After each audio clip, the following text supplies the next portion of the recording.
So we have 3 items still ahead. We'll just in this committee, then we're not quite done, but yes. Thank you. I was reminded we are with your permission here, going to try to just power through. We know we have some people who will need to leave, so I'm seeing some nods. Is that okay with everyone to just power through rather than to try to take a lunch break and come back? Are we okay with, okay, seeing nods, thank you. All right, so we're moving on to item 2E, which is the update on the 2021 California Classified School Employee Teacher Credentialing Program. This item is being presented by Stephanie Morgado. This is an information action item. Ms. Morgado, will you please begin? Good afternoon, Commissioners. It is my pleasure to be here today to present the 2021 California Classified School Employees Teacher Credentialing Grant Program's annual report. The agenda item provides the classified grant data collected for the 2022-23 academic year, capturing the first year of program implementation and participation data. Please note that the 2016 and 2017 classified project periods ended June 2021 and June 2022, respectively. The 2023 annual report to the Legislature only reviews the data from the 2021 classified grant program. $150 million was included in the 2021-22 state budget to expand the existing classified grant program to address the teacher shortage by funding local education agencies to recruit and support non-certificated school employees to become certificated classroom teachers.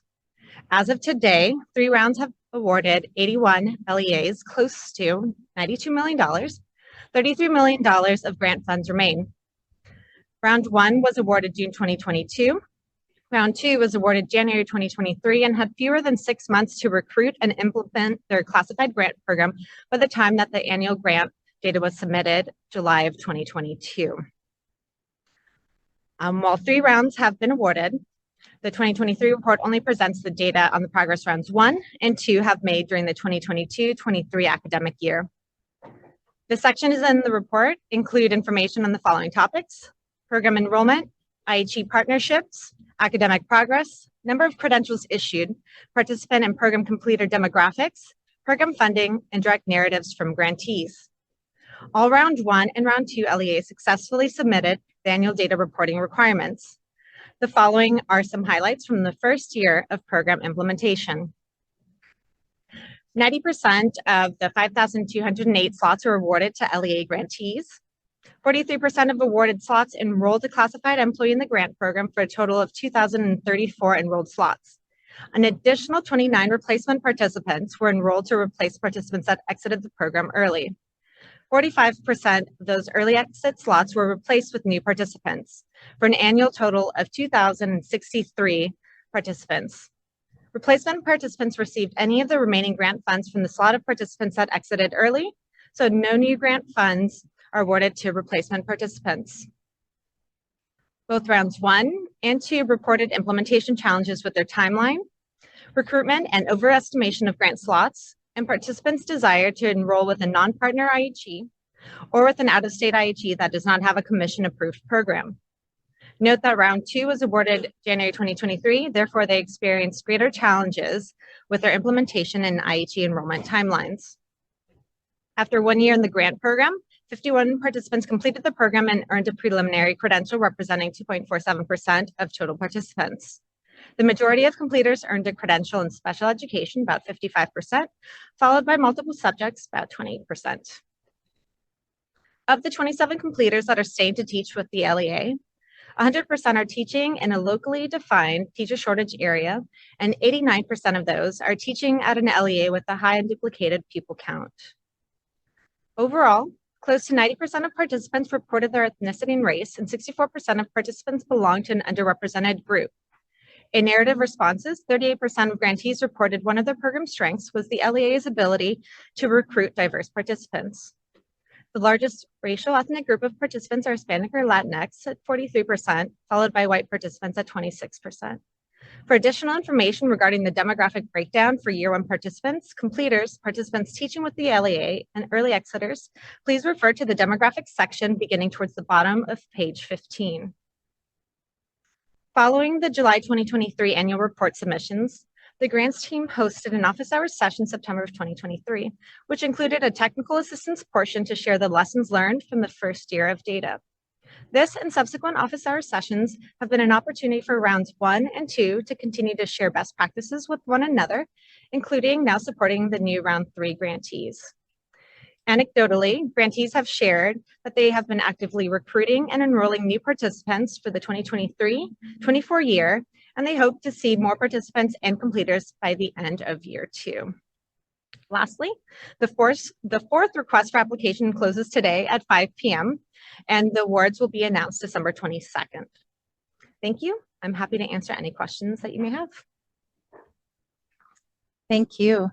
We will now open for public comment. If there are members of the public who would like to give a presentation, please notify the meeting moderator by submitting a request card or by clicking on the raise hand icon if participating through Zoom, or by pressing *9 if participating by phone. Recording Secretary, are there any public comments? Brian Johnson.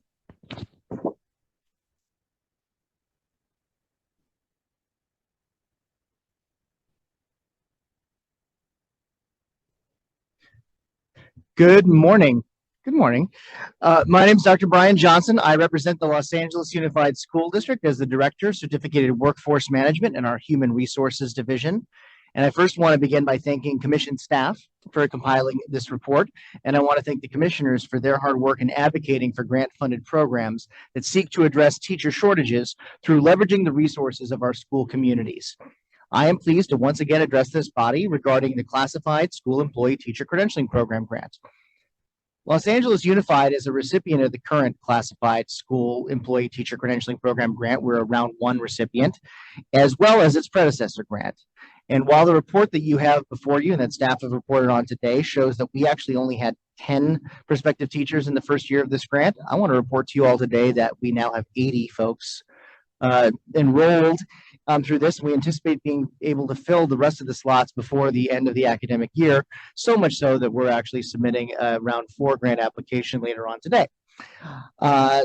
This grant-funded program serves as a significant element of our broader career ladder programs, which are designed to provide financial support and individualized mentorship to our classified staff to aid them in preparing for careers as certificated educators or school nurses. And this grant provides us the opportunity to support a wider array of classified employees until they reach their credential goal. And this serves to address a key barrier to entry into our profession for our classified employees, as our members are able to continue to earn a living, to do so as a teacher, and to maintain their health benefits for their families, and then, of course, continue to receive that support towards achieving their credential goal. Now, we recently had the opportunity to speak to a couple of members from the program to ask them about the support that the program is offering to them. We spoke to one member of our cohort who has been a paraprofessional for over 20 years, and she told us that she felt very well supported by the program and that she feels that we've been able to prepare her very well to be a teacher. She's now a Spanish teacher in one of our high schools. Another member who's been a building and grounds worker for 22 years described the program as being very helpful for her. She feels that school leaders were very responsive to her in her quest to find a teaching position simply because she was a part of this program, because of the great support that she receives. Were it not for this program, many of our members, including the 2 that I've mentioned just now, have stated that they would not have considered making the transition into teaching. The ongoing support and flexibility that this program provides has enabled us to work with a wider array of our classified employees to take that leap of faith into the classroom. The support that we're able to provide gives our members confidence that we will not allow them to fail, rather that we will be able to encourage and further their success. As with our broader programs, this classified grant program, which we call BOOST, Building Our Own Staff as Teachers, because we in education love an acronym, this serves as a key component of our district-wide strategies to further diversify our workforce. Nearly 90% of our BOOST cohort participants identify as persons of color, and this helps support our goal of ensuring that our students are taught by teachers who reflect the diversity of their school communities. This program provides us with additional means to invest in our greatest asset, our people. By building our own staff as teachers, we are investing in our communities, and will therefore reap the dividends of that investment in the form of student engagement, achievement, and ultimately positive outcomes for our students, the families, and the communities of Los Angeles Unified. I thank you for your time today, and we encourage you to continue to advocate for investments like these as we seek to recruit, train, and retain the very best teachers for our students, families, and communities. Thank you.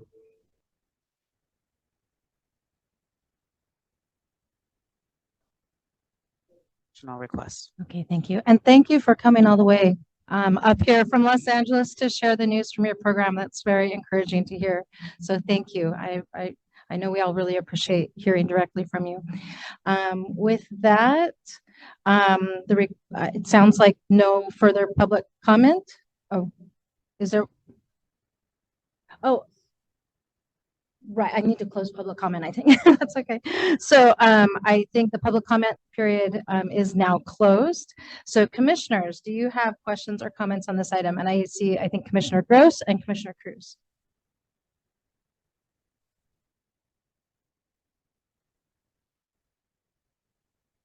Commissioner Gross? Thank you. You all know that I love this item and all the creative ways we're getting more people into the workforce. I really appreciate our guests coming up from LA Unified because my question is around how are we kind of following up with round 1 and round 2 folks, especially round 2.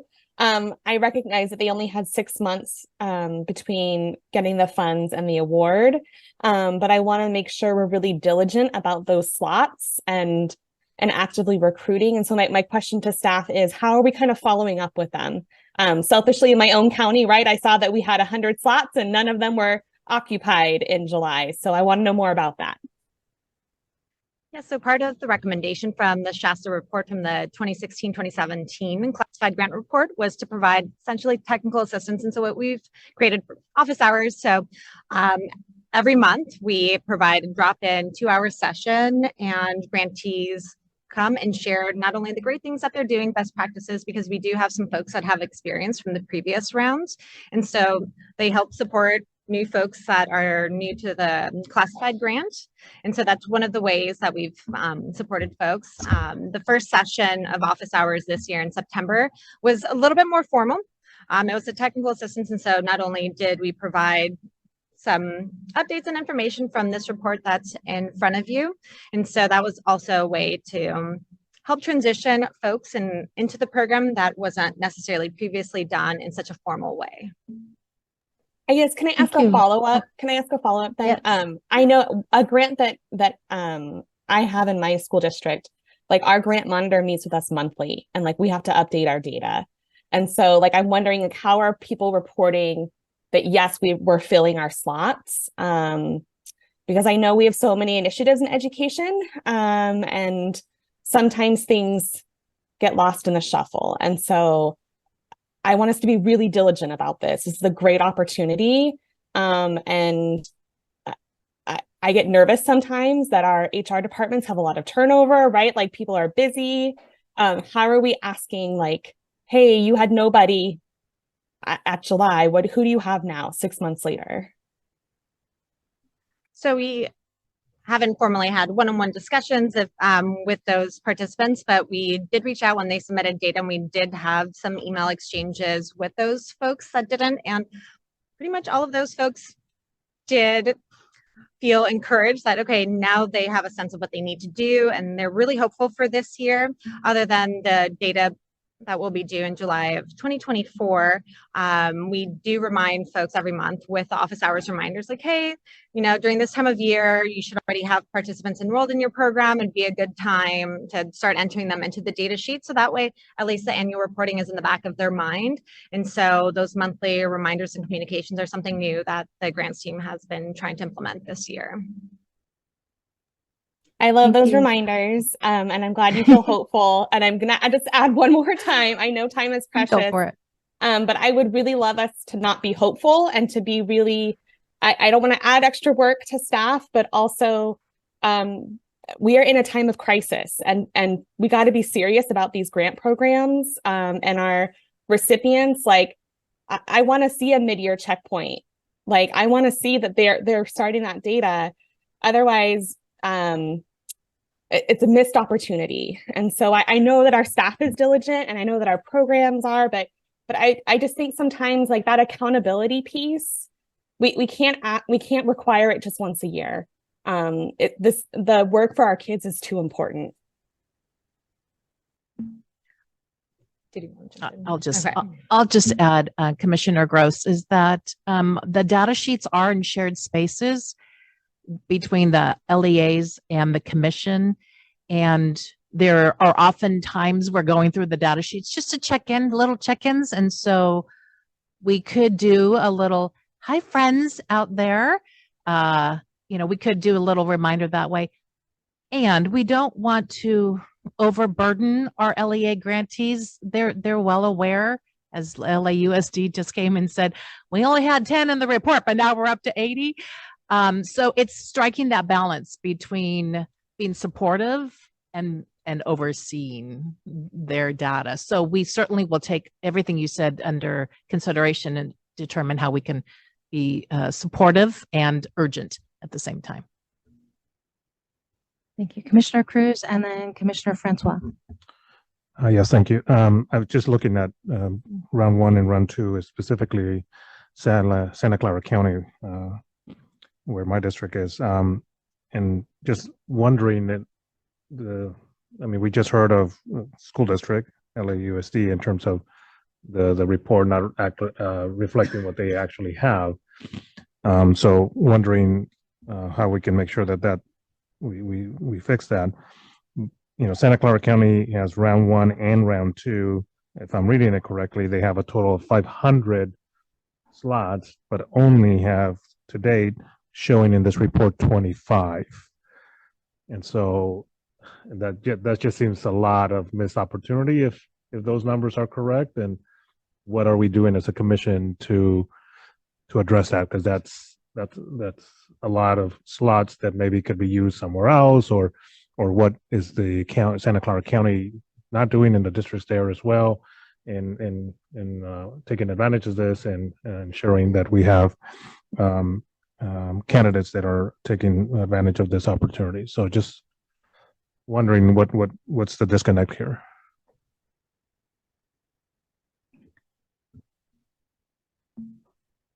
So we've communicated extensively with them, especially since they asked for another grant.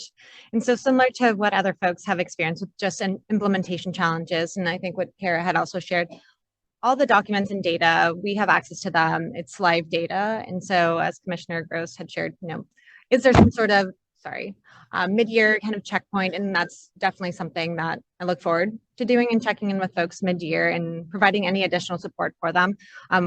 It's office hours sessions, I know, I'm bringing it up again, but it is an opportunity for folks to continue to share, just as LAUSD had shared. And these challenges with classified folks, it's one thing to ask for slots, and then it's a challenge to actually get classified folks to make those commitments, enroll in a program, and make these significant life changes. And so while a lot of folks, including Santa Clara, sent out surveys initially when they applied for the grant, they experienced some challenges of just having that additional step to then, okay, we got the grant, now immediately let's go in and change our lives and enroll. And that's why this first year, again, I'm going to just say we're hopeful that classified folks just needed that transition time, because it is a commitment to possibly, change your employment position to become a teacher, and, all of the different pathways. Okay, thank you. I have Commissioner Francois next, Commissioner Heredia, and then Commissioner De La Torre. Thank you. I always appreciate the updates and learning more about how these pathways that bring in folks who otherwise could not afford going into teaching, but they want to go into teaching, how it helps them to, it creates pipeline for them. And at the same time, and I really appreciate the quantitative data. And at the same time, I want to show appreciation for the qualitative data, because I know that the numbers don't tell the whole story. And reading this item reminds me of it takes me back to the affordability question. I know that many of these pathways, they're classified pathways, teacher residency pathways. One of the reasons why we offer them is to address the affordability issue. And I question whether or not we go far enough. And by we, I'm talking about as a system. I'm not talking about just the CTC. I know that there are restrictions to what the CTC can do. But I see this trend across whether it's state-funded alternative pathways, federally funded alternative pathways. They are created to expand opportunities, to grow a workforce, and they don't go far enough. So when I heard staff say, well, there are implementation issues, one of the serious implementation issues, and I'm reading this in the qualitative feedback for the LEAs as well, is even with the additional funding, candidates cannot fill the gap from the funding they're getting to their living expenses. And program can't afford to offer these programs because of the budgetary challenges that it presents for a budget that's not increasing. And so, I've been working in the residency world for a really long time now, and the percentage that goes to program costs isn't enough for programs to grow in ways that are effective and reflect the kinds of educational experiences we want to see in school. And I'm just wondering what kinds of activity, advocacy, what we can do about raising the level of funding for candidate participation, but also program costs. Because at first I thought, well, God, the IHEs, we've got to figure this out. Like, how do we get creative with the current budgets that we have to grow and offer more programs and enroll more students? And now I'm looking at this item and thinking the LEAs are having the same issue, right? We're saying grow more, grow more, grow more, but the cap to meet program costs, ranges from 10% to 20% in most of these grant-funded programs, including the CTC. And so I'd like to talk more about how I think we're doing a good job of starting to close the gap, but we had a long way to go. And I want to give a special shout out to Dr. Brian Johnson, who, if anyone can help us figure out how to make this work at the LEA level, it is Dr. Johnson. He has been an incredible partner. And I just want to commend the LAUSD for the creative ways they think about filling those gaps. And I don't think that they should have to stretch as far as they do in order to do so. Thank you. And just to let you know, he is in the room and heard you. So thank you. Commissioner Heredia. Okay, thank you. Commissioner De La Torre.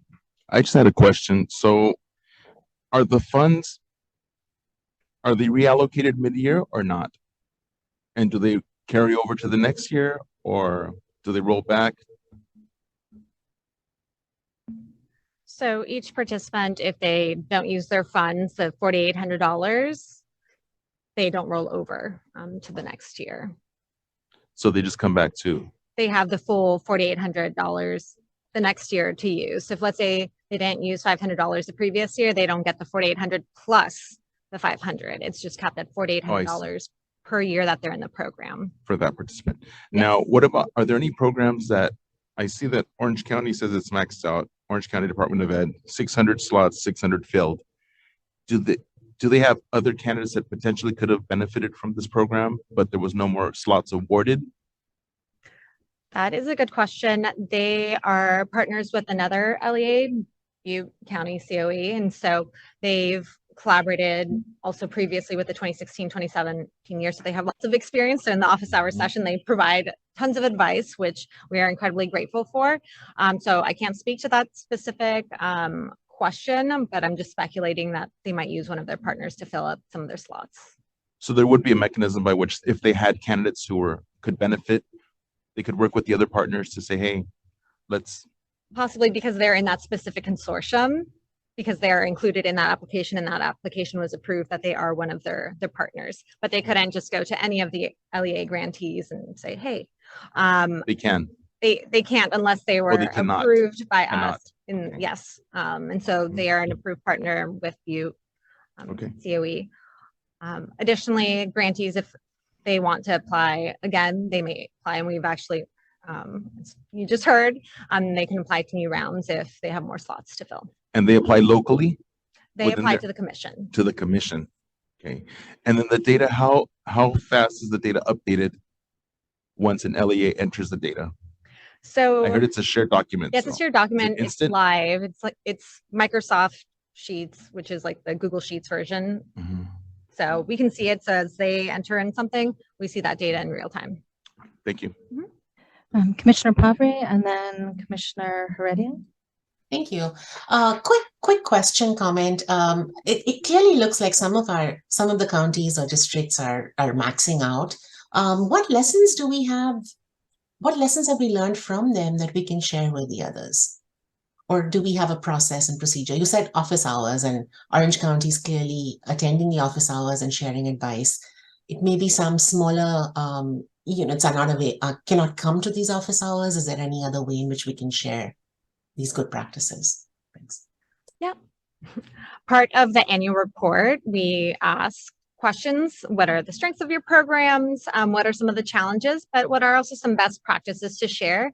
And so the last couple of pages of the report has a summary of some of those best practices. And so we went over those during office hours, but it was also shared to all the grantees in case that they couldn't make it. Some of those include starting to recruit early, providing support services. Some LEAs reported that have a mentor system. So a program like Orange County, they are much larger and they have a mentoring system with advisors built in. And so programs that we saw that had that type of program, but again, it connects back to funding, and smaller programs might not be able to do something like that just because of the sheer size. Yes. So in terms of the mentors, are they funded through the grant as well? Or does the LEA have to fund the mentors? It depends. Some LEAs provide additional funds for those supports. Don't know that off the top of my head. But for the example of OCDE, Orange County, they are funding it through the grant program. And do you know what that funding amount is or no? I'm not off the top of my head, but I could look it up and get back to you. Thank you. Okay, Commissioner. Oh, was that it, Commissioner Delatorre? Okay, thank you. Commissioner Heredia. Yeah, real quick. Thank you for this report.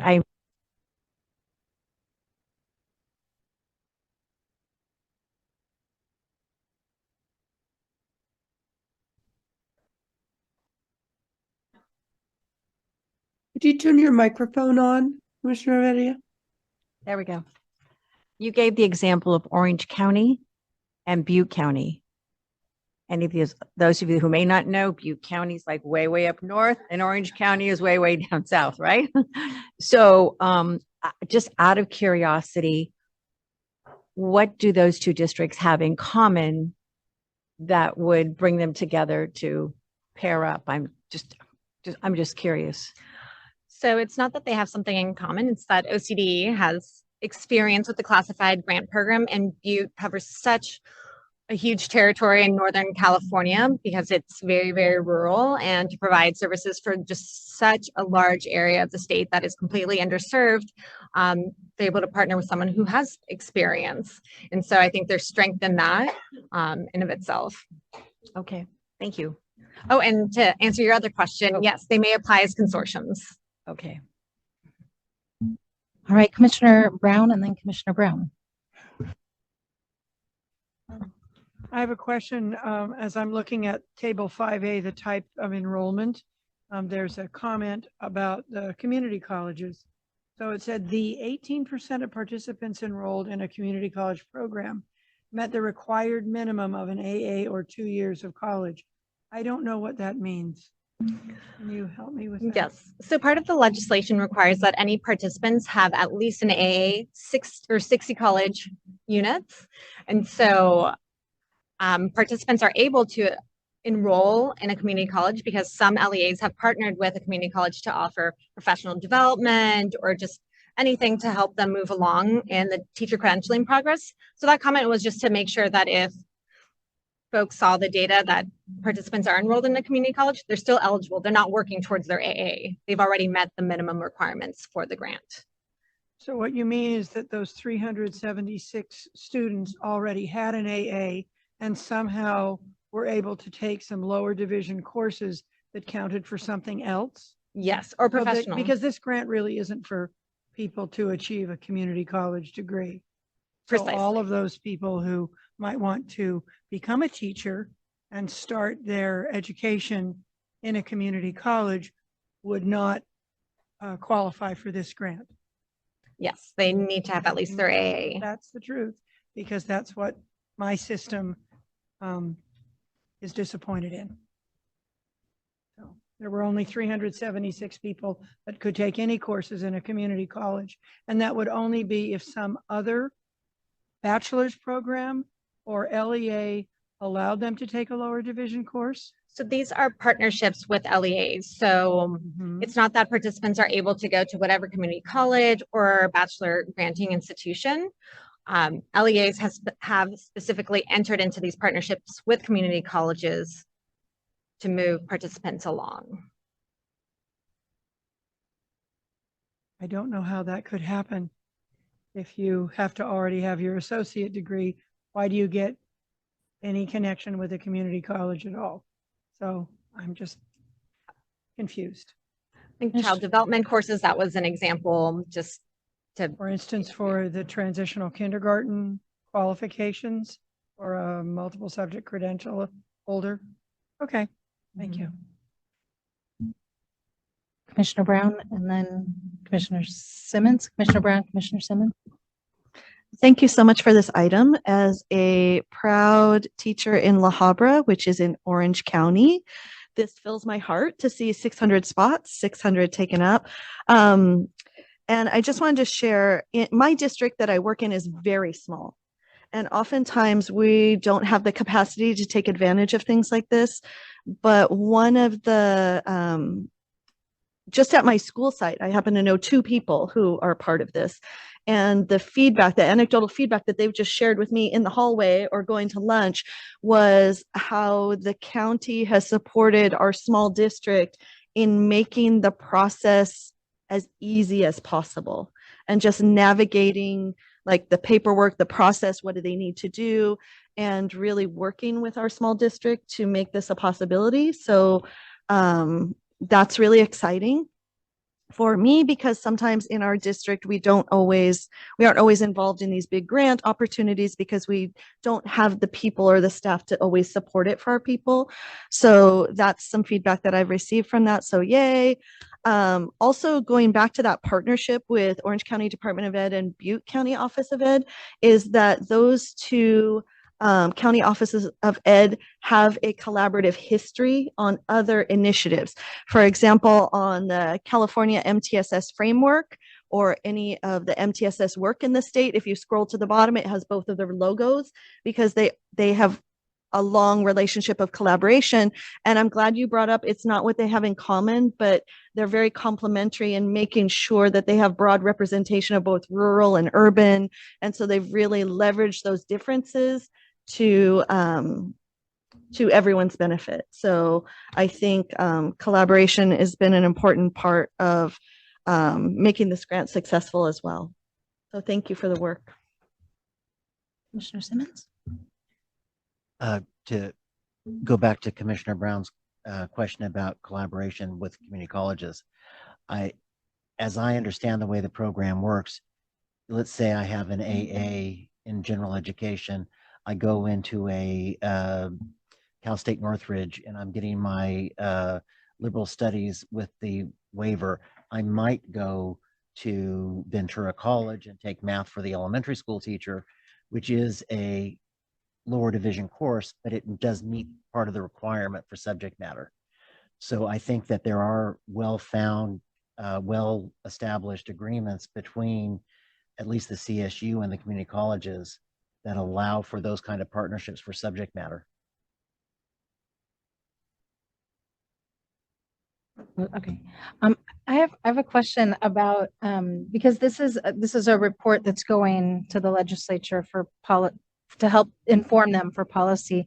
And so is there any way we can highlight or bring up the fact that, like, we had questions about these unfilled slots. I'm just concerned that some people might see those unfilled slots as evidence that this is not a successful program.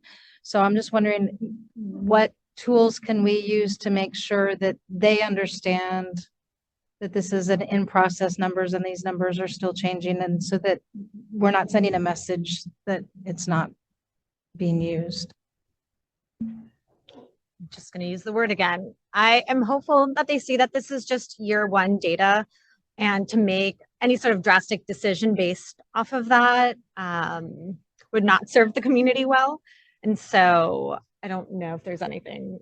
I think the only thing I'll add also is they've had yearly reports since 2017 on the successes, and hopefully they remember 2016 when it was a slower start. I mean, that's what we really wanted to frame today, is that this is the first year of a new grant program, and there are slow starts when that happens.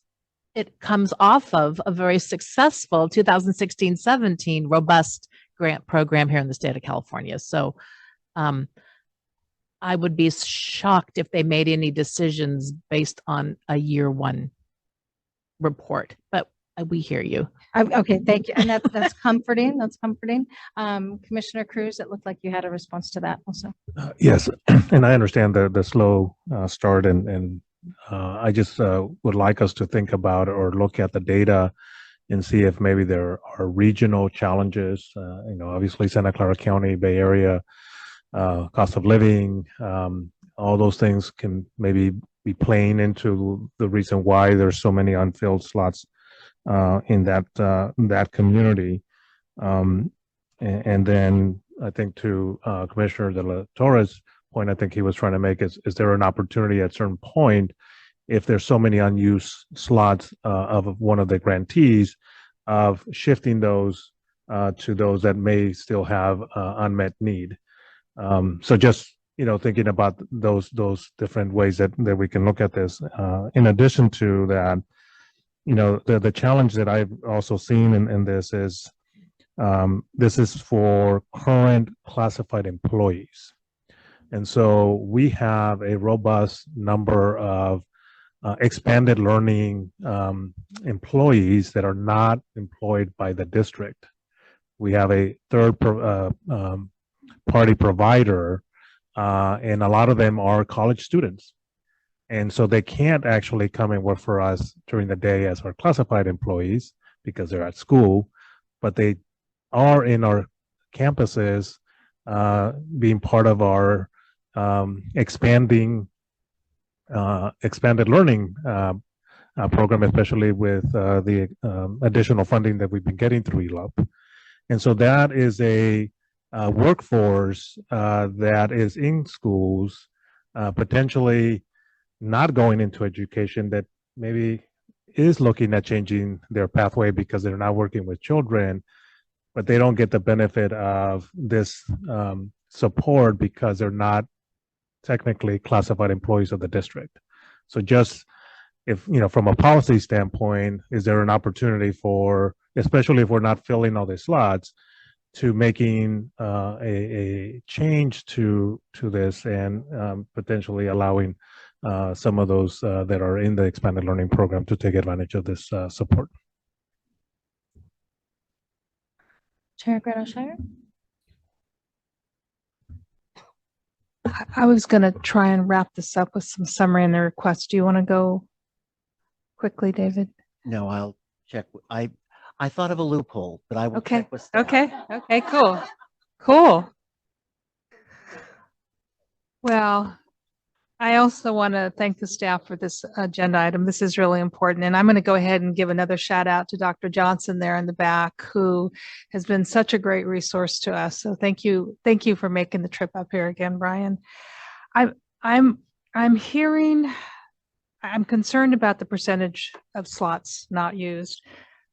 I'm concerned with what we've heard from our colleagues about the urgency of the teacher shortage, and we have an opportunity here with this grant program that we're missing, or not you're missing, but our districts and LEAs are missing. There are so many important lessons learned from some of these partnerships that I want us to capture and learn from, and then give back to our partners. And so I want to ask the staff to come back in February, please, with what you've heard and maybe some ideas about how the commission can be more intentional in its outreach efforts to districts and LEAs, please. And then I will move to accept the report. I think that's the motion we need to do. And Michael seconded. Okay, so I have a motion from Chair Greno-Shire. I have a second from Commissioner De La Torre. Are there any other comments or questions from commissioners? All right, then I just wanted to add to that the success that you referenced earlier on the first round. I don't want to, that my earlier comment about sending this and sending the wrong message, I don't want to belittle that, because this is one of my favorite things I think that we've done since I've been on this commission. So thank you for all the work that you've all done to make that happen. So any questions, comments? All right, will the recording secretary please call for the vote? Aye. Jose Cardenas, Aye. Cheryl Carlton, Juan Cruz, Aye. Christopher Davis, Aye. Michael De La Torre, Aye. Makita Greno-Shire, Aye. Megan Gross, Aye. Yahana Howard, Aye. Susan Aradia, Bonnie Clark, Aye. Ira Lett, Aye. David Simmons. Aye. Motion carries. All right, thank you, Ms. Morgado. All right, folks, our next item, we're going to keep rolling along. Our next item is 2F, the update on cohort 4 and report to the legislature. I'm getting totally tongue-tied here. Legislature on the 2018 Teacher Residency Grant Program. This item is being presented by Christina Najarro, Lynn Larson, and Sarah Barwani. This is an information item. Ms. Najarro, will you please begin? Good afternoon, commissioners. It's my pleasure to be here today to present an update on Cohort 4 of the Teacher Residency Grant Program funded by the 2018 legislation, as well as the report to the state legislature that was submitted on December 1st. The legislature approved a total of $75 million for the grant program in the 2018-19 state budget. The program provided up to $20,000 per resident for eligible local education agencies to work in partnership with institutions of higher education with commission-approved teacher preparation programs to offer a teacher residency pathway wherein residents earn a teacher credential in special education, STEM, or bilingual education. Of this total allocation, $1.5 million was appropriated specifically for capacity grants for partners to use to expand or create residency programs that lead to more credentialed teachers in the above named shortage areas. Because of our limited time here today, I will not speak about the individual data tables. Instead, I will focus on key takeaways from the project period, and I'm happy to answer any questions that commissioners have about the data in the item. First, data compiled from annual reports indicate that grant funds were effectively used to prepare more credentialed teachers. Grant funds supported 1,081 candidates through commission-approved teacher preparation programs in which residents worked toward a teaching credential in special education, STEM, or bilingual education. Grant funds were most commonly used to support residents with a salary or stipend. The majority of teacher residents are being hired as teachers of record in priority schools. Teacher residency program completers are more diverse than teachers statewide, and they better match the diversity of California students. And finally, teacher residency program completers from the first and second cohorts are being retained at a rate of 88 and 84% respectively. With that, we look forward to being back in front of the commission in early 2024 with our colleagues from West Ed with an update on the 2021 and 2022 residency grant programs. Thank you, and I'm now available for any questions. Thank you. We will now open for public comment. If there are members of the public who would like to give a presentation, please notify the meeting moderator by submitting a request card or by clicking on the raise hand icon if participating through Zoom, or pressing *9 if participating by phone. Recording secretary, are there any public comments? Mandy Redfern.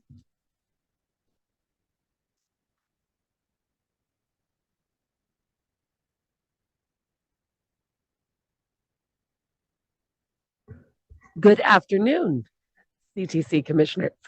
My name is Dr. Mandy Redford, and I'm the chair of the Credentials and Professional Development Committee for CTA.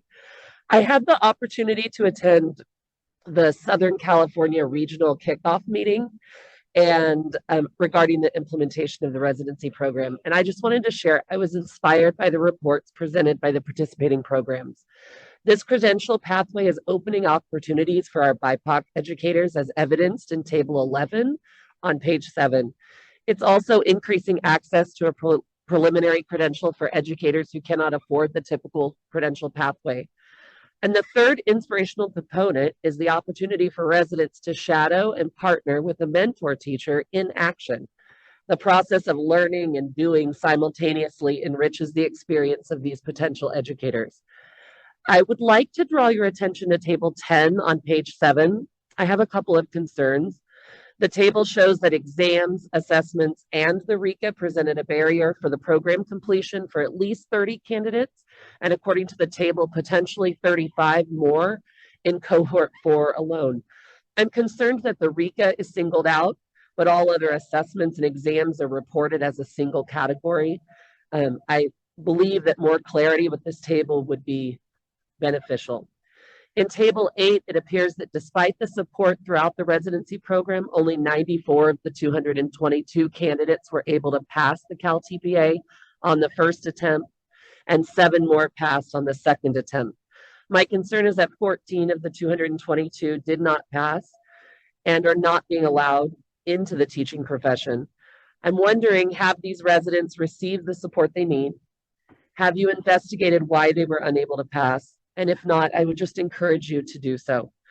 The residency program offers an alternative pathway for those interested in becoming California educators and exemplifies the type of opportunities needed to address our teacher shortage. Thank you again for your commitment to this work. Ryan Johnson.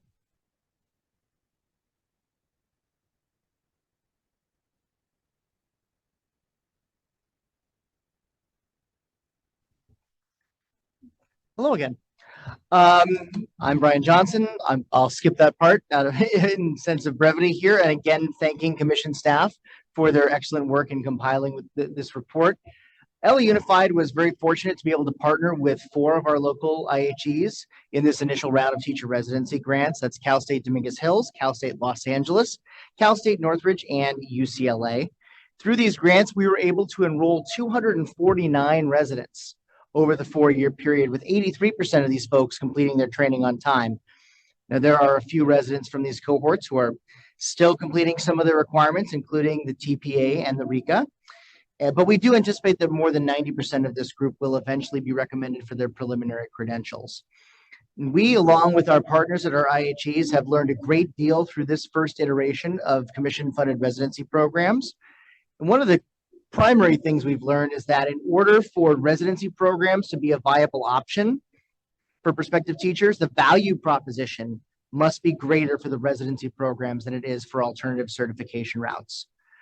Now, we're very pleased that in the second round of residencies, we have taken the initiative, first of all, in providing additional financial support to candidates, with some of our partners providing additional scholarship funding, as well as facilitating applications to the Golden State Teacher Grant Program to support some of the educational costs of our residents. Still, however, many residents report they are financially struggling through the program. Several have expressed instances of food insecurity and other economic issues. And we're also pleased that the Commission and the Legislature have listened to the concerns of stakeholders in this effort and have moved to increase the amount of funding that goes directly to residents to offset their educational costs. Residency programs are intense, and they often require residents to forego opportunities to earn money because of the time commitment necessary to the residency. This additional funding, we hope, will mitigate at least some of that concern. Another item we might invite the Commission to consider is the administrative costs of these programs. In most cases, we've been able to administer these programs through individuals on our team as well as staff at our IHE partners, taking on responsibility for the residencies as an adjunct assignment above and beyond their regular duties. The grants themselves do not provide adequate funding for these costs and expect LEAs and IHEs to make investments that are used as matching funds. In practicality, many LEAs, as well as IHEs, may not have the budgetary flexibility to fund additional positions to implement these programs with maximum fidelity. It takes people to do this work. I mentioned earlier in my comment that only about 83% of our residents completed the residency on time. That number would most definitely be much higher if the administrative side of these programs were funded adequately. This should be studied further, and solutions should be considered that do not impact the potential funding received by the residents. We don't want it to become something that is at the expense of the funding that's given to residents. And as always, we are grateful for the opportunity to collaborate with our IHE partners in providing these programs, and we're very pleased we'll be able to continue to do so with the next round of residency programs. Through our collective efforts, we were able to persevere together through a global pandemic and the resulting seismic shift in not only how we teach and learn in our schools, but in how we train our teachers. And we look forward to utilizing those lessons we have learned moving forward. Thank you again for your time. Wes. All right. Seeing no further public comment, the public comment period for this item is now closed. Do commissioners have any questions or comments on this item? Commissioner Davis. Again, I want to say thank you to staff for, again, this robust report with all of the data. Appreciate it. And just furthering comments I made earlier about the residency program that I previously misspoke about, to what extent does the commission have control over how those funds are spent and once they're allocated to an LEA? Do we have any kind of guidance as to how much money is spent on the candidate as opposed to how much in administrative costs are absorbed by this funding? Because I noticed in a quote from what you said the most common way money is spent is on the candidate. So that implies that there are other common ways that money is spent. To answer the first part of your question first, when the applicants submit, when an application is submitted to the RFA, they do have to submit a very detailed budget accounting for every dollar of the allotted amount. So in 2018, it was $20,000 per resident. You know, we now have $40,000 per resident with 2021 funds. So they are required to stick to those amounts. If grantees wish to adjust funding among their approved spending categories, they have to request permission from us if the shift of funds equals more than 10%. So there is definitely oversight, quite a bit of oversight on how grant funds are spent. However, with the legislation does limit program administration to 5% of the grant award. We make it very clear in the RFA that the legislative intent is that these dollars get to residents. So in the application reading process, folks are scored, and it is a competitive, grant process. So we are looking at deciding, if we have an application where more funds are going to residents versus funds going to other costs, then that is taken account into the scoring of that application. Thank you for that information. One follow-up question. how do we account for abuse or fraud in this program? Because I'm hearing from folks that they're not getting a lot of that money that we just spoke of that has been approved for the grantors or the grantees. I apologize. We would like to hear from those people because all the reports we're getting is that that's not the case. So we would like to hear directly from those participants, those residents, because we will handle that. I will say that you referenced earlier today the $5,000 stipend, and we've not approved an RFA or an application to an RFA that only has a $5,000 stipend unless it's paired with tuition support also, for example. So, there's stipend and then there are other monetary supports that we take very seriously here at the commission in our application review. So if there is misappropriation or misuse, we would like to know, please. Well, I guess I need to be more informed about all of those possible line items in a budget for the grant program before I mischaracterize how that money is being spent, because I'm just assuming that because I get a pay warrant every month, that's how the candidates are being paid, and then the grantor, I apologize, I'm trying to the verbiage, and has administrative costs, and you said they're not to exceed 5 to 10% or something in that realm, right? Indeed, if you look at the report on page 2F24, you'll see a list of how, according to what has been reported to us, how the grant funds have been spent and the matching funds have been spent. And you'll see that nearly all of them have been to some sort of support of that particular candidate. Got you. And then would it be possible to, and this can be way outside of this, for me to get a peek at what one of those grant applications might look like? Thank you. They are public documents. Okay. And you're a commission member, so. I appreciate it. Right, Commissioner De La Torre? Okay. Then any other commissioners have questions or comments? I'm checking my Zoom. Commissioner Cotton. Just briefly, I want to say thank you to the commission staff for preparing this information, and just to highlight that our residency programs, along with our classified to credential programs, are key in addressing our teacher shortage.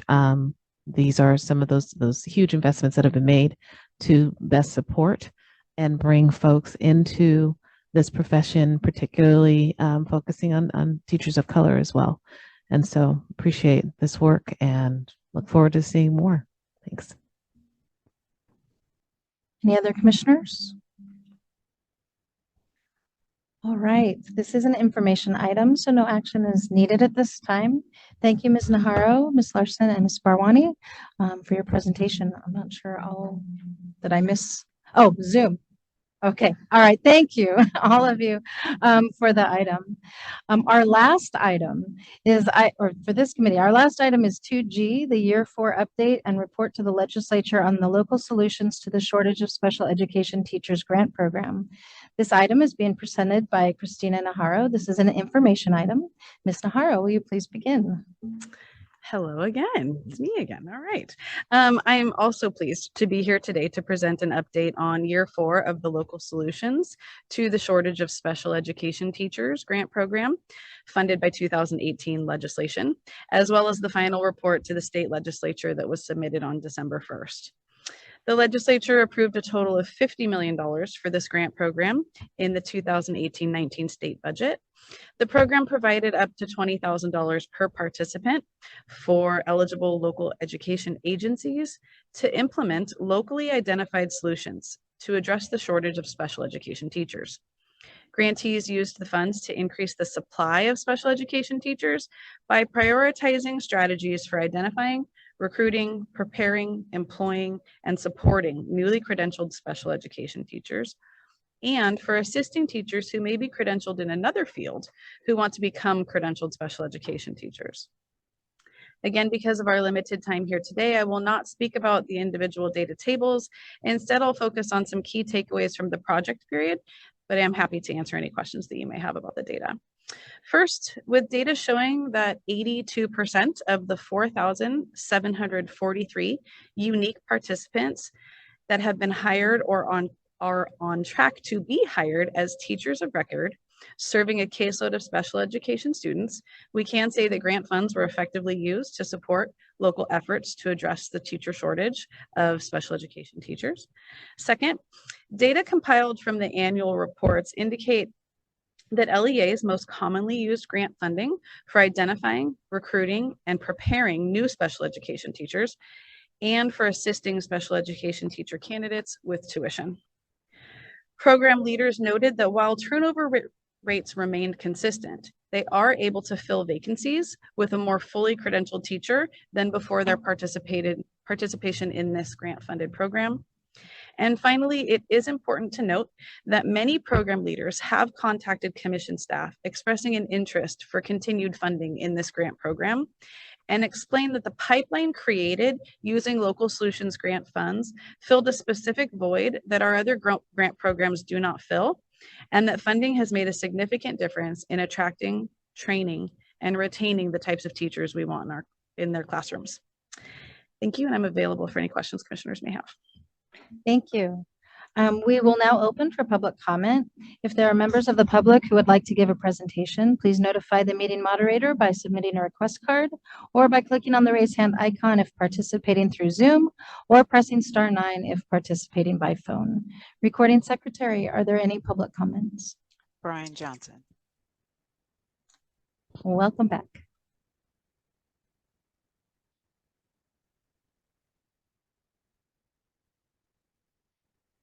All this way. So good afternoon again. And again, I would like to thank commission staff for compiling the report, and thank commissioners for continuing to advocate in statewide investments to address foundational issues in K-12 education. And I'm pleased today to comment on this item. And we were the single unified school district to have the largest allocation, almost 10% actually, I believe, of the budget allocation went to us. And our strategy for this was very, very simple. We wanted to invest as much as possible to incentivize the recruitment of fully credentialed special educators to serve the students and families of our district. And in the end, we were able to provide 244 fully credentialed special educators with recruitment incentives totaling between $12,000 and $17,000 per participant. And this funding enabled us to, first of all, recruit more fully credentialed special educators, to encourage those educators to relocate, in some cases, to Los Angeles, to encourage teachers to take assignments at our most impacted schools, and to provide additional incentives for our own former students to come back and work for us. One of the financial criteria was you got more if you were a LA Unified graduate. Now, while this program was able to help us realign a bit our special education workforce into a workforce that consisted of far more fully credentialed educators, it was not enough to maintain that through a global pandemic and a nationwide teacher shortage.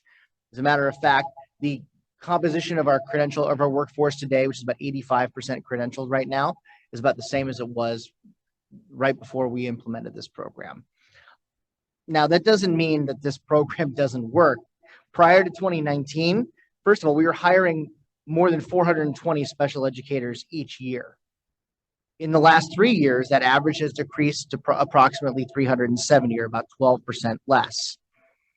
Even as our overall hire totals have nearly doubled. We're hiring almost 3,000 certificated professionals every year. We were hiring just over 1,500 prior to the pandemic.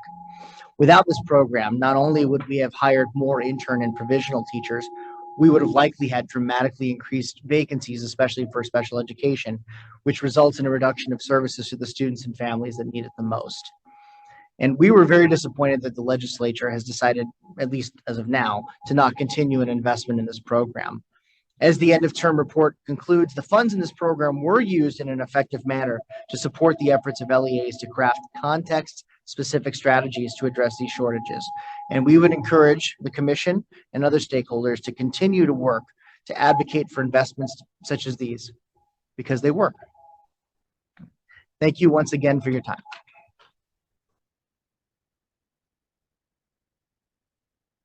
No request for public comment. Okay, thank you. The public comment period for this item is now closed. Do commissioners have any questions or comments about the item? Looking at my screen, my Zoom folks, I don't see any raised hands there.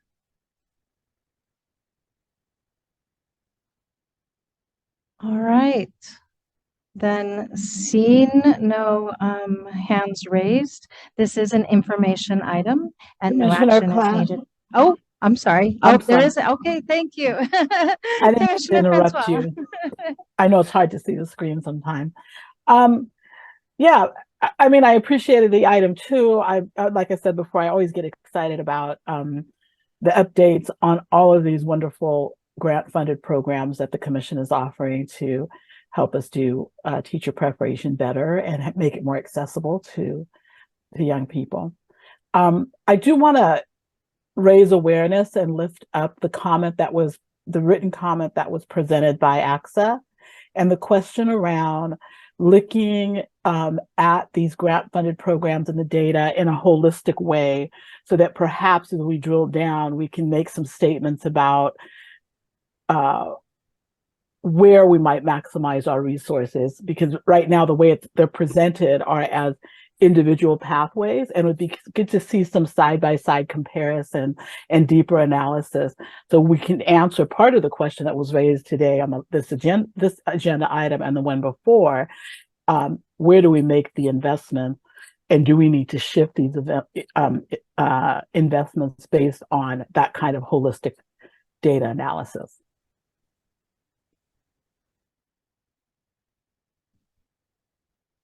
Thank you.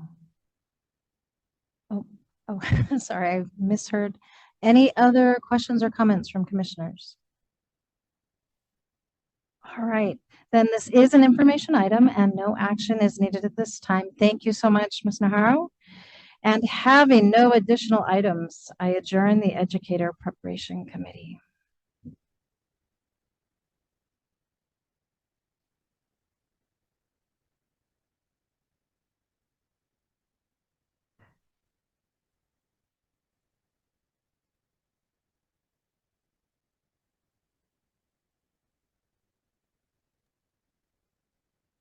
Excuse me, Marquita, if you're speaking, we can't hear you on Zoom. My apologies. I said it's 1:10. I'm just going to assume we're going to continue. I think we can wrap this up without going to lunch and then coming back. I now reconvene the general session and move to item 1H, new business. The bi-monthly agenda is presented for information. I don't know if you've had a chance to look at item 1H, but we have a request from AXA requesting a new item on new math framework Teach Plus. No, forget the Teach Plus, just the new math framework. So a request to add that to the agenda. Do we need, is that an action? It's just information. Okay. Thank you. Next on the agenda is audience presentations. If there are members of the public that would like to give a presentation, please notify the meeting moderator by clicking on the raised hand icon if participating through Zoom or pressing *9 if participating by phone. Recording secretary, are there any audience presentations? We do not have any audience presentations. There are no audience presentations. Thank you. Now we'll move to item 1I, nominations and elections for chair and vice chair of the Commission on Teacher Credentialing for 2024. Executive Director Sandy. Thank you, Madam Chair. Section 301 of the Commission's policy manual allows for nominations for the chair and vice chair to be made orally in open session at the last meeting of the calendar year of the Commission. Are there any nominations for chair? Sorry, Commissioner De La Torre. I nominate Bonnie Klatt. Oh, Chair. chair. Sorry. Okay. For chair, are there any other I saw your hand, Commissioner Klatt. Do you have a nomination you'd like to? make, Yes, Chair? I would like to nominate Marquita Greno-Shire as chair. Thank you. Are there any other nominations for the position of chair? Seeing none, I will now close nominations for chair and ask if there are any nominations for vice chair. Commissioner De La Torre. I nominate Commissioner Bonnie Klatt for vice chair. Okay.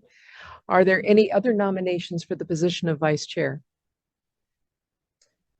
Seeing none, I will now close nominations for vice chair. So before we open the election, I would like to ask the nominee for chair first to give a brief statement, and this statement will be followed by the vote for chair. Then we will move to the position of vice chair. Commissioner Greno-Shire. Thank you, Director Sandy. When I retired in 2021, I told myself and my family I would only do what I want to do in my retirement. And serving on the commission and serving as your chair is an honor and also a responsibility I continue to feel to give back to the community. And so I would be happy to continue to serve in this role if you would have me.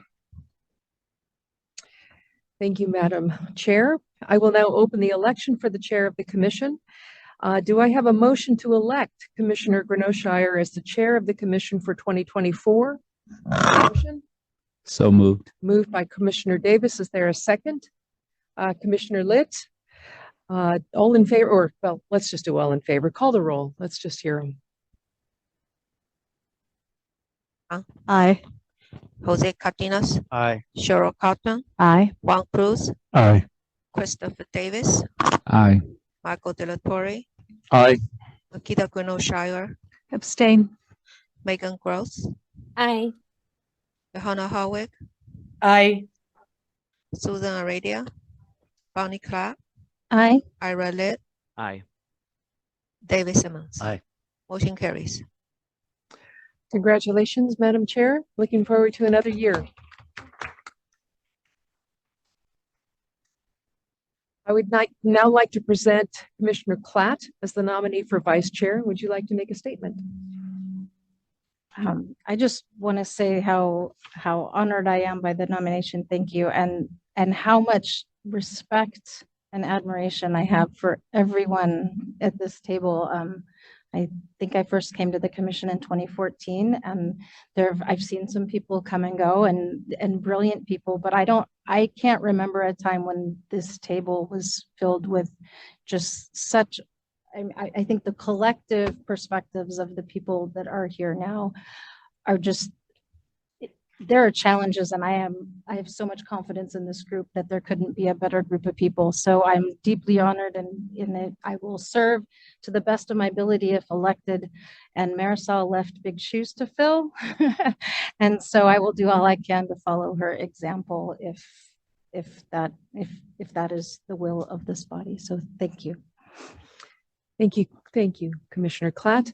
I will now open the election for vice chair. Do I have a motion to elect Commissioner Klatt as vice chair of the commission for 2024?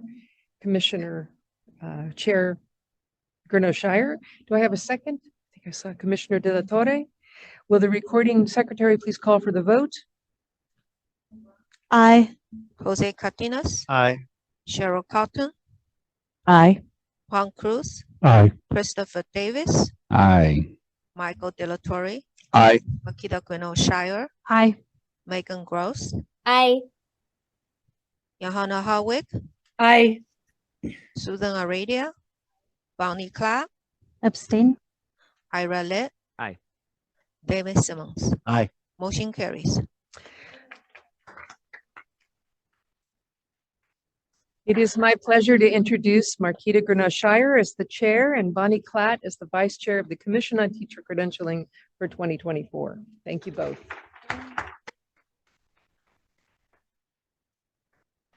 Thank you, Madam Chair. Thank you all. Okay.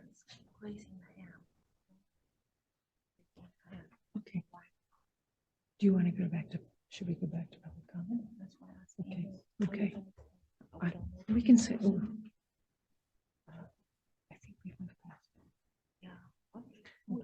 Hang on 1 second, please.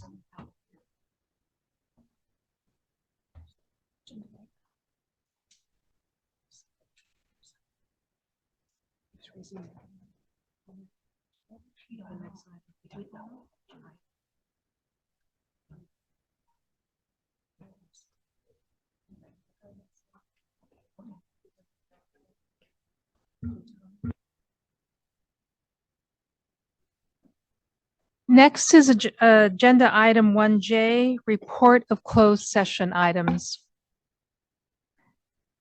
The commission denied the following petitions for reinstatement. Number 1, Raphael Margolin. Number 2, Jermaine Calhoun. The commission rejected the proposed decision and called for the transcripts in the following matters. Ruth Gray, Brandy Griveau, Don Pellerin. The commission reviewed the transcript in the following matters, and a decision and order will be prepared for the commission's adoption. The commission ordered a 30-day delay for preparation of the decision and order for Michael Koji, Cassandra Everett, Fang Jia, Jessica Kakimoto, Omar Musleh, Edward Ronquillo, Joseph Sinclair, Catherine Yetter. The commission adopted the decision and order in the following manners. Ramin Beckman, Sarah Chapman, Daryl Gideon, Kevin Hernandez, Laura Rankin, Douglas Rennick, Carolyn Warren, Jonathan Wright.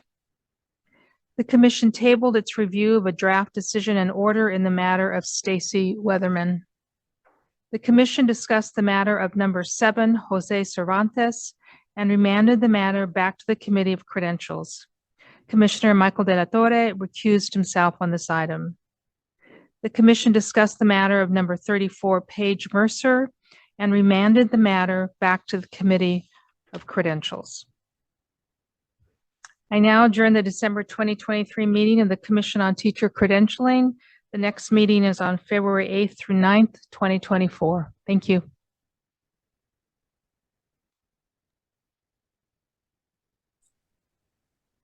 Happy holidays, everyone. Happy holidays. Thanks, guys. Wonderful Happy New Year. holidays. Bye-bye. Stay safe. Take care.